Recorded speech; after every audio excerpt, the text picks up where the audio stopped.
大家平安。今天5月6日，让我们来到主的面前，一起来敬拜，一起来领受上帝的话语，让上帝的话语进到我们生命里面，来带动我们每天的生活，让上帝成为我们每天生命的带领者。我们一起来敬拜，透过这首诗歌带领我们来到上帝的面前。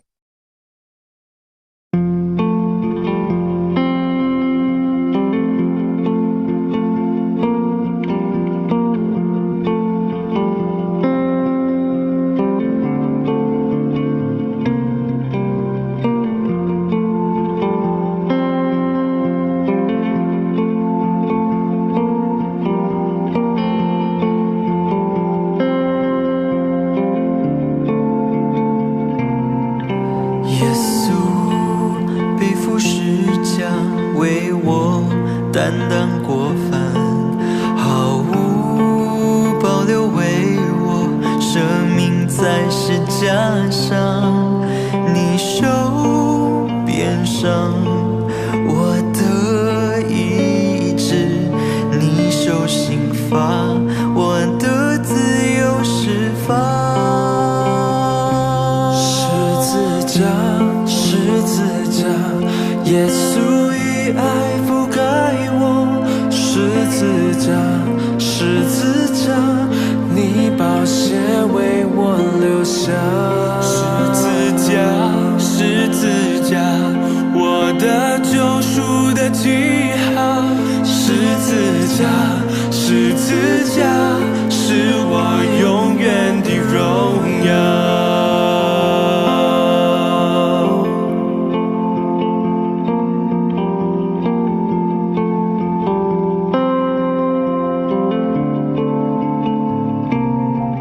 耶稣背负十架，为我担当过犯，毫无保留为我舍命在十架上，你受鞭伤，我得医治，你受刑罚，我得自由释放。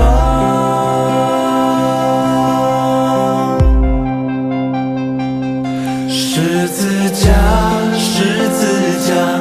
耶稣以爱覆盖我。十字架，十字架，你宝血为我留下。十字架，十字架，我的救赎的记号。十字架，十字架，是我永远的荣耀。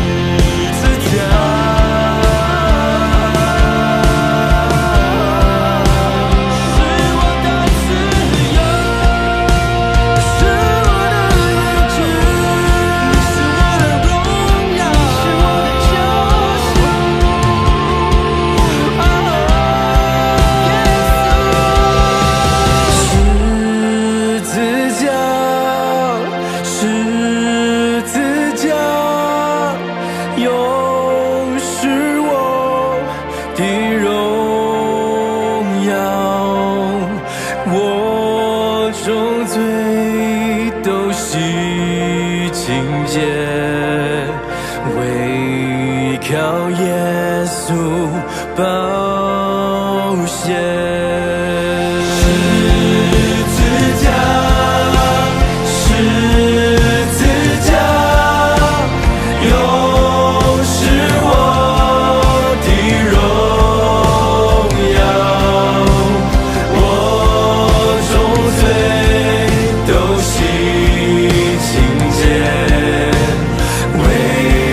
靠耶稣宝血。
感谢主，让我们来到他的面前来敬拜。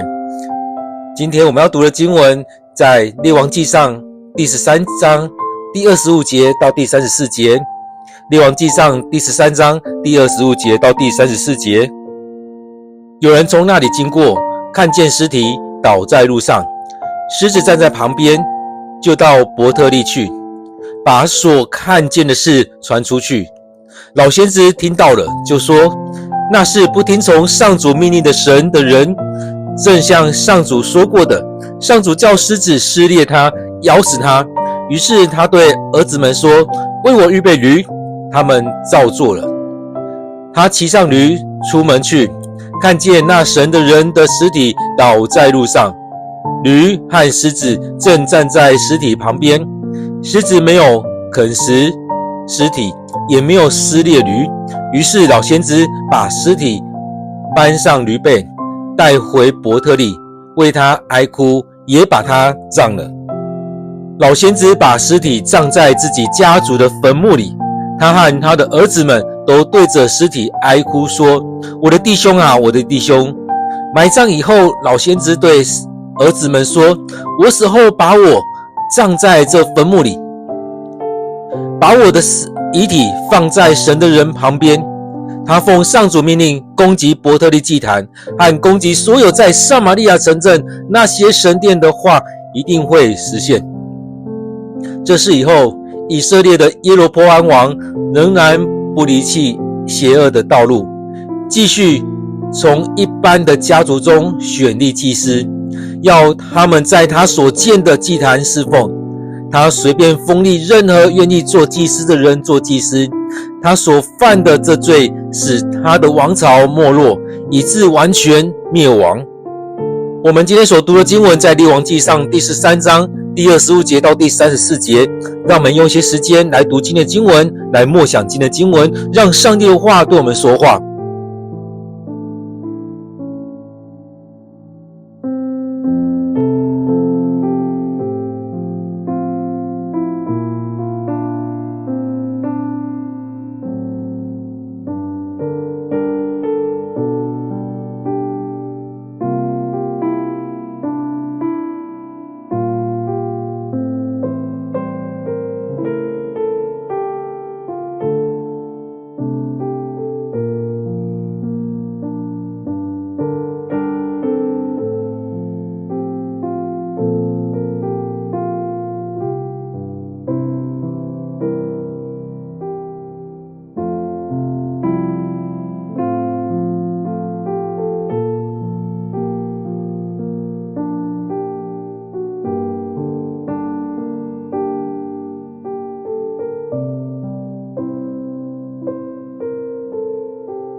当我们在看今天的经文的时候，会想到昨天的经文里面讲到说，这个神的人，其实我想是上帝特别恩待的，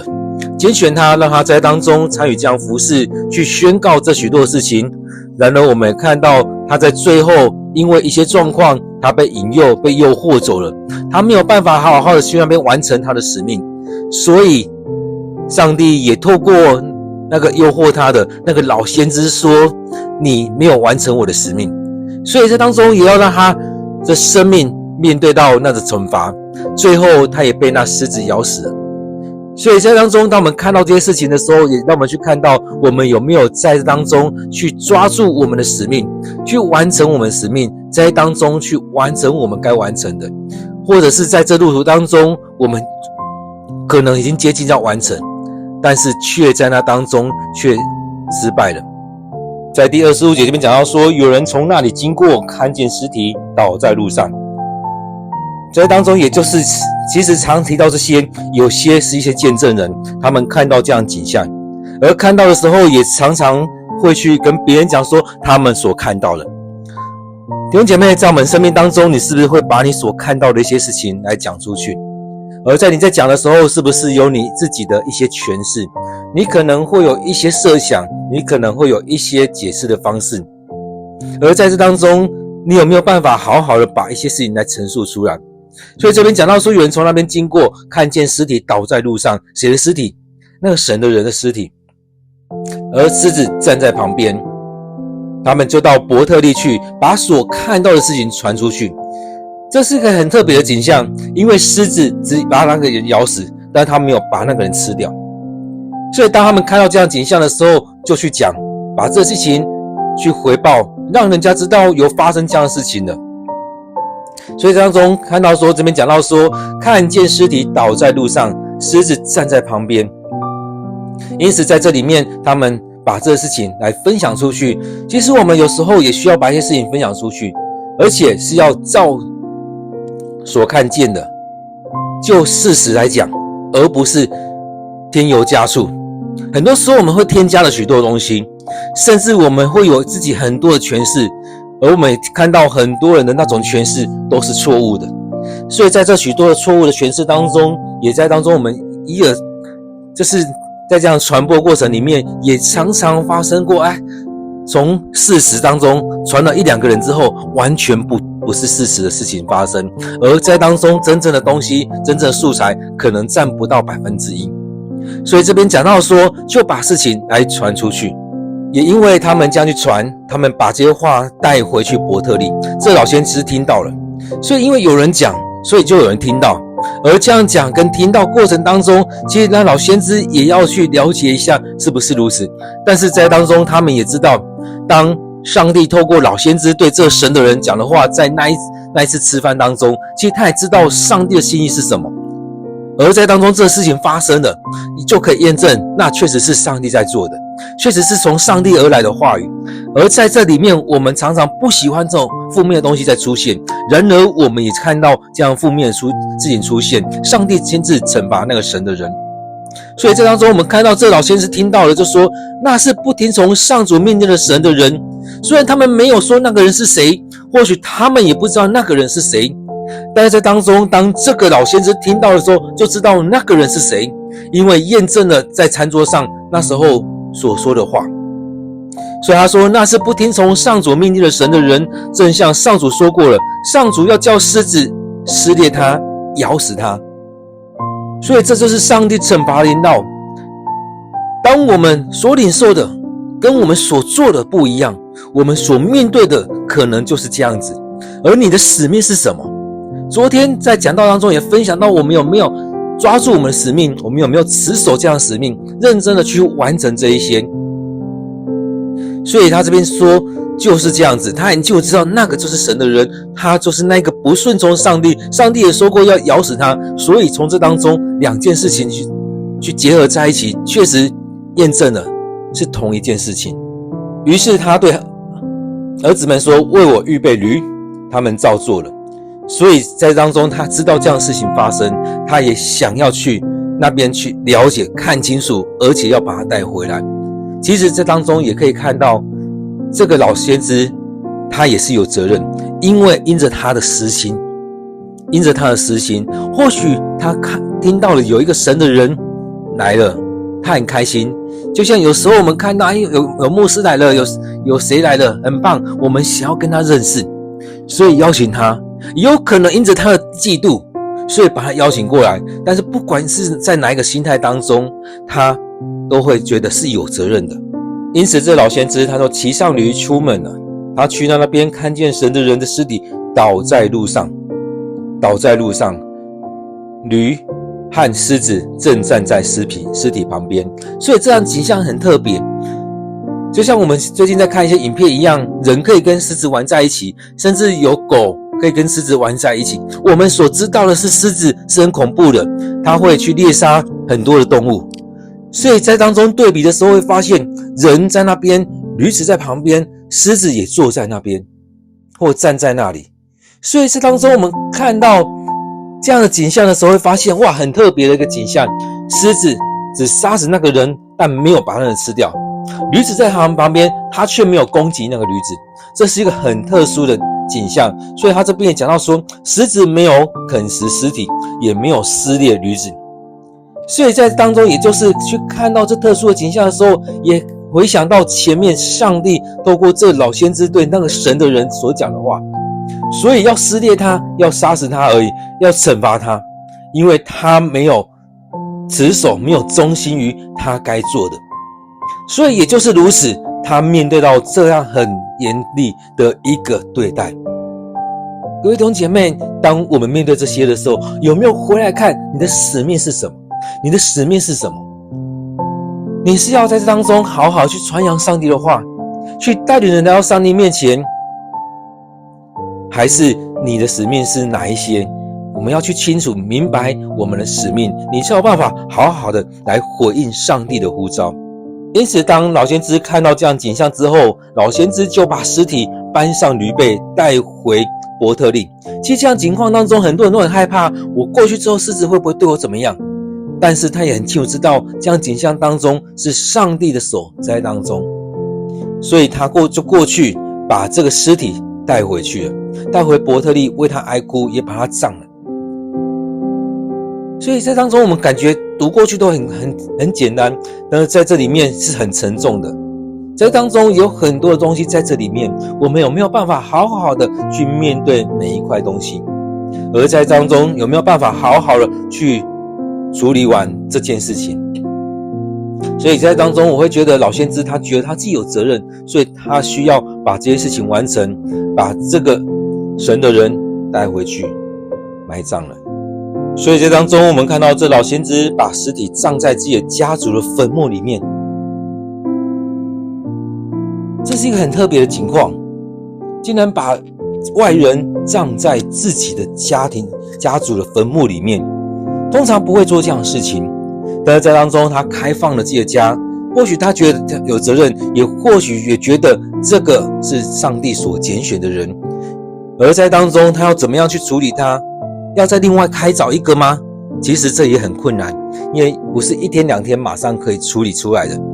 而在这里面我们看到他把这尸体，把神的人的尸体葬在自己的家族里面，而且他还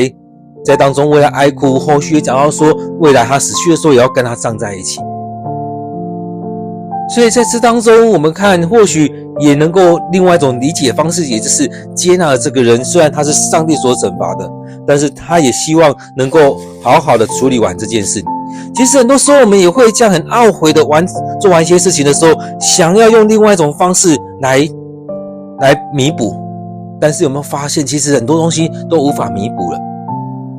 很多人去做了很多恶意的事情，但是却想要追求来弥补，其实只是想要让自己好过而已，但是事实上你会发现做了什么也都很难弥补这一块。所以这当中他把他带回家，葬在自己的家族的坟墓里面，接着他也和他的儿子都对着尸体哀哭说，我的弟兄啊，我的弟兄。真实的接纳他，也在当中去看到这是他的弟兄，上帝在当中使用的。而在这里面我们是要这样去懊悔，还是我们在生活当中就好好的去做好每一件事情？当他把这个神的人埋葬完之后，然后为他哀哭之后，他也对着孩子说，我死后把我葬在这坟墓里，把我的遗体放在神的人旁边。其实也就是这样子，让他们其实他们也类似一个共同体，他们都一样，都是为上帝服侍的人。在当中或许我们可以去体会看看这个老先知他究竟在想什么，他在当中他所做的是什么，为什么会有这样的方式要把这个神的人放在他的家族这家族的坟墓里，而他也要跟他放在一起。这边他提到说，他奉上主命令攻击伯特利祭坛和攻击所有在撒玛利亚城镇那些神殿的话一定会实现。所以这当中每一样都可以看出来，从神的人去对耶罗波安讲话，一直到后来他一直持守的说，我要赶快回去，我要赶快回去，不要阻挡我，不要阻挡我。到后来他用欺骗的方式把他带到家里面来，然而上帝透过老先知说话，而后续的这狮子出现也真实的去攻击他，让他死了。所以在这过程当中，老先知都看在眼里，他也听在耳朵里，他也很清楚知道这就是上帝所拣选的人，这就是上帝要这个人所做的事情。所以当过程当中，对我们来讲，你还不会担心上帝吗？你还不害怕上帝在当中的作为吗？其实很多人在当中作恶，在当中不愿意去听上帝的话，不愿意顺服在上帝面前，让上帝来带领。而你还不害怕上帝吗？常常我们都在说的是，人很害怕人，却不怕上帝，做了很多事情却不愿意照着上帝所说的来做。我们害怕人怎么看我们，但是我们却不害怕上帝的作为。有没有发现在你的周遭当中，在你的教会当中常常是如此？所以在这里面我们看到这个老先知，当他看了这些事情的时候，他回过头来说，他奉上主命令攻击伯特利祭坛和攻击所有在撒玛利亚城镇那些神庙、那些神殿的话，一定会实现。所以他也很清楚知道，这个人就是上帝所带来的。不管是他不开心，不管是他想要认识他，或者是他的嫉妒，或他有很多我们不知道怎么样去了解的这些心情。然而在这些过去之后，这些情绪过去之后，他很清楚知道这个人就是上帝所拣选、上帝所使用、上帝所差遣的人，所以他的话一定会实现。也回过头来再讲，上帝的话一定会实现，上帝要怎么做就一定会实现，也就是上帝会成就他要成就的事情。很多时候我们所看到的是眼前的这些，但是这老先知在他的情绪之后所看到的是上帝怎么样来带领，上帝的大能要在这当中来彰显。当我们继续看下去，这边讲到说，这时以后，以色列的耶罗波安王仍然不离弃邪恶的道路，继续从一般的家族中选立祭司，要他们在他所建的祭坛侍奉。其实我们要让一个人回心转意，其实不容易。当上帝的话临到，当上帝差遣他的使者、他的人来到这当中，甚至有一些举动出来，很多人会很惊恐，会很害怕，但是很多时候都是当下，事后就过去了。其实他想到的不是上帝的惩罚，他想到的是我的皇位怎么样，我的王位会不会被抢了。其实他一直专注在自己的王位当中，我手上的东西会不会不见了。我相信他一直看到的是这个，然而不是看到上帝赏赐给他这个王位，他没有想到这个位置是从哪里来的。或许他所看到的，或许旁边人一直跟他讲说，就是因为所罗门的不义，就是因为所罗门的什么状况，所以你拿到这个位置是正当的。他所看到的很多时候可能就是这些人群当中这10个支族的族长，或者说这些长老们把他拱起来让他做这个王。但是他没有看到的，没有再去想到，他有看到，但是他没有一直回去看到是上帝在当中的掌权，上帝让他做这个位置，上帝透过先知来膏抹他，来拣选他，这才是重要的。所以我们常常忘记了那个核心，但是更重要的是那个核心是在哪里。我们常常是想要自己去掌权，去握住哪个东西。因此在这里面非常重要的这个点，要回来看上帝怎么样来拣选这些人。所以当他不在意这些的时候，他就回来继续在做。所以他这边讲到说，继续从一般的家族中选立祭司，要他们在他所建的祭坛当中来侍奉。所以他随便封立任何愿意做祭司的人做祭司。这句话也像是之前过去3个礼拜在读经的时候也分享过，其实很多时候我们很随便的在封立一些人成为长老，成为牧师。其实很多时候就是如此，我们有没有真的去了解？就像很多教会一样，只是看到这个人常常出现，好像这个人对我好一点，这个人出的钱多，这怎么样，我们就选他当执事当长老。但这个人适不适合？我们看耶罗波安，他选的一定是愿意听他的话，愿意拍他马屁的人，在当中或许也愿意贿赂他的人。所以在当中他甚至号召了一些愿意来的来报名，我都让你成为祭司，只要你愿意听我的话。因此在当中我们看到很多教会也是如此，有些人只是想说愿意听我的话，我就可以让你当牧师，就可以让你当长老。这就是很多教会在堕落的情况里面就是如此。所以在这里面我们要去看的，我们是要走到什么样的迹象？是要继续沦陷在这当中，还是愿意回到上帝面前，让上帝的话语，让上帝的使者在我们当中？我们看到从旧约时代，从亚伦时代开始，那个祭司的选召不在于人，在于上帝，而且是有他的传统在亚伦的传统当中才能成为祭司。当然有另外一个麦基洗德的传统，但是在当中圣经只记载2个人，一个是麦基洗德，一个是耶稣。所以在这里面我们看到主要的就是亚伦的传统有没有这个，但是我们看到耶罗波安他们所设立的所封立的这些祭司们，这边竟然讲到说他随便封立，所以在这当中我们看到祭司是有很高的那个权柄的，但是却是随意的封立，任何人都可以。有没有发现整个乱了？所以在这里面我们看到，即使是没有信仰的人都可以坐上那重要的位置。在这当中我相信有可能有很多是那种找不到工作的，不知道做什么的，或者在家里面很糟糕的，那些人都来报名。反正你只要愿意做这些，反正这边没有神嘛，这个神是我摆上去的啊，这个金牛是我摆的啊，只要你愿意这样做，都可以让你去坐上这个位置。所以当我们看到这边，有没有看到很恐怖的事情在发生？有没有看到很恐怖的事情在发生呢？什么人都可以当祭司，什么人都可以进到这重要的位置里面去。当然他们所拜的也不是这耶和华上帝了。虽然他讲的是说你来拜金牛的时候，他讲说就像亚伦讲的，这就是带你们出埃及的神，这就是带你们出埃及的神。虽然好像要带人来到耶和华上帝面前，却是带领他们去拜偶像。所以在我们当中是不是也看到有这样的人当中要把我们带离上帝，要带领我们去拜那些偶像呢？因此在这里面很重要，让我们进到上帝的话语当中，你才有办法明白去辨明什么样才是对的。所以在34节这边讲到说，他所犯的这罪使他的王朝没落，以致完全灭亡。这句话如果放在教会，是不是也是如此？很多在当中所做的都只是一些仪式性的，很多所做的只是做个样子的，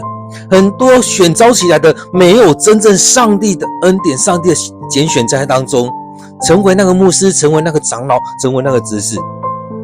在这里面只是照着某一个传统，照着选举，照着人情世故，照着可能买票，那买票可能用各种形式上来的。所以在当中我们看到有很多教会也面临到这样的问题，这也带出了在教会当中，不管是在教会里面或者是在教会组织当中很大的问题。很多人进到这里面，虽然他有执事，有长老，甚至是有牧师的这样职分，但他却是不信神的。他确实不是降服在上帝面前，在他的生命里面，有可能他只是用这样的方式去糊弄一招而已。所以在这当中，我们看到圣经里面在讲就很重要，你所说的是你所信的吗？你所说的是你所信的吗？所以当你进到这个位置的时候，你有没有真实的这样生命，非常的重要，非常的重要。所以在这整个情况里面，我们来看今天的经文里面所讲到的，其实这个老先知他所做，他听到这些事情，其实很多事情是可以验证的。我们昨天的主题在讲到说要小心验证，其实很多事情是可以验证的。当上帝透过老先知所说的话验证的，当上帝透过神的人所说的话，他的两个任务，第一个也被验证了，第二个他要完全照着上帝的话做，但是他后来他却停留下来，被这老先知请回他家里面去，这也验证了他没有照着做，他面对到这样的惩罚，他也要被狮子来咬，而且这狮子只把他咬死，没有吃他的肉，也没有去攻击那只驴子。所以在这几个情况当中，让这个老先知看出来，这就是上帝的旨意，这就是上帝所做的，并不是突然偶然的事件，这是上帝的命令去彰显在当中。而在这里面，我们也看到这耶罗波安所做的事情，当他上了这个位置之后，他发现情势不对，在当中怎么样来完成我自己想要的。我们常常只限于在自己里面，有没有看到当你完成这个位置的时候，你却是在做你自己想要的事，而不是上帝要你所做的事情。所以回到我们生命里面来看，当我们是一位牧师，是一位长老，是一位执事，是教会的同工，是弟兄姐妹，其实不管你在哪个位分当中，都会有机会领受到从上帝而来的意象，上帝给你的使命呼召。在这当中，你有没有好好去完成这一些？其实上帝一直在讲的是要让我们完全的顺从，我们有没有这样做？其实很多时候我们都会有私心，都会有自己的想法，我也不可能否认说我完全没有。然而在这里面，我们怎么样让自己更多的回到上帝面前来？我们是不是被撒旦蒙蔽了我们的心，蒙蔽了我们的眼睛？是不是我们一直在做那些上帝所不喜悦的事情？是不是一直在得罪上帝？我们看到耶罗波安他做那些事情，上帝差遣神的人来了之后，他事后继续的做，他继续按立他的祭司，去按立他所要的人，去拣选这些人，让这些人来为他做事。其实这就是一些手段，他让这些祭司们对他来讲，他就是掌握了政治权，在当中他也要掌握这个宗教权。所以后来很多人说要政教分离，但是这当中耶罗波安也很清楚知道，政教要握在自己的手上，他才能够稳固。但是在这里面我们看到，虽然他的政治他的宗教他都握在手上，但是之后也可以看到，因为他没有抓住真正的核心。我们都以为我们把这些掌握住就可以了，但是有没有抓住那真正的核心？所以在这里面我们看到，其实在教会里面，我们应该是要来回到上帝面前，让上帝来带领，并不是在当中来争斗，并不是在当中用上帝的话语互相攻击，并不是在当中用个人的手段在做这许多的事情。更重要的是回到核心的价值里面，回到上帝面前来做这些事情。各位弟兄姐妹，让我们在读经当中更深的去经历上帝的同在，让上帝来带领，而不是让自己随心所欲的在做这些事情，然后用上帝来背书。当我们在看到老先知所说的话的时候，某个程度也是让上帝来背书，在讲到说是上帝的天使来跟我讲，上帝要你来我们家吃饭。我们常常在做这样的事情，但是当你做这样的事情，你也要去面对后续是你该承担的责任。在今天的分享当中，也让我们回到经文里面去看到这些经文，也让我们再有一点时间来默想上帝的话语，让上帝就在我们当中来带领，让我们更深的去经历上帝要对我们说的。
主，我们感谢你，让我们来到你面前，愿主你带领我们，让我们真实的打开我们的心，让我们真实的来领受这一些。愿主你帮助我们，让我们更深的去经历你，